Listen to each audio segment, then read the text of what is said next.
Hi, my name's Olivia, and I love adventure. I always have. But before I could hop on a plane and go wherever I wanted, I had to use my imagination and find adventure in books.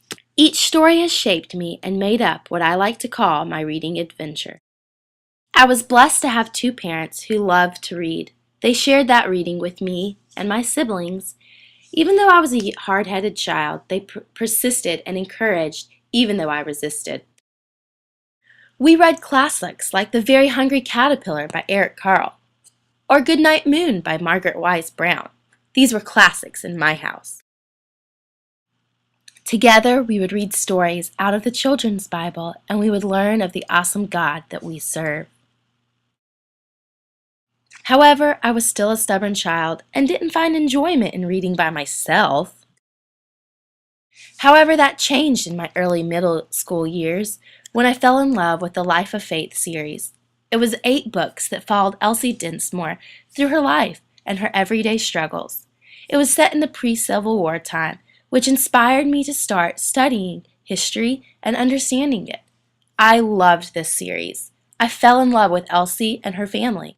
Whenever I picked up one of these books, I was immediately transported. In 7th grade, I wrote my first book, Unexpected Change. After I wrote this book, I realized just how much I love reading to other people. My little brother Chip is my favorite person to read to. He's my best friend. We love to read. We love to read Dr. Seuss books like One Fish, Two Fish, Red Fish, Blue Fish. In 7th grade, I faced my biggest challenge in reading, The Count of Monte Cristo. It was huge, but once I started turning those pages, I couldn't stop. I loved this book and the adventure found within it.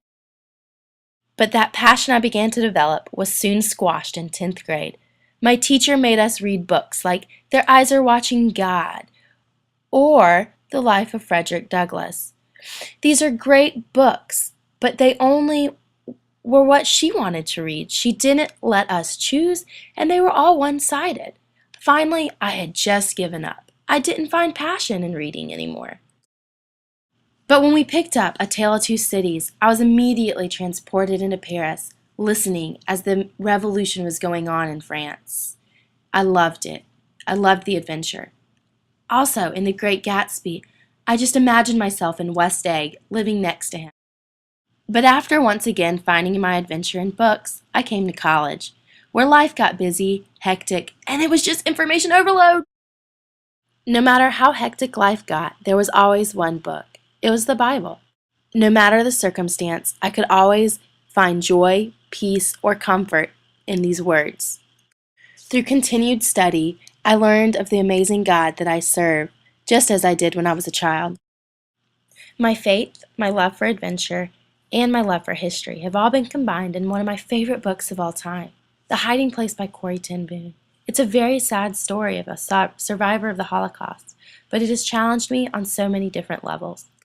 As I read the words that she penned, I can't help but feel the emotion in her words. Now this is what reading is. No matter what type of student I am teaching, I want to teach them the importance of finding adventure in their own books and the importance of reading in their life. It really shapes a person. I know it has shaped my life, and I want to see that happen to my students as well.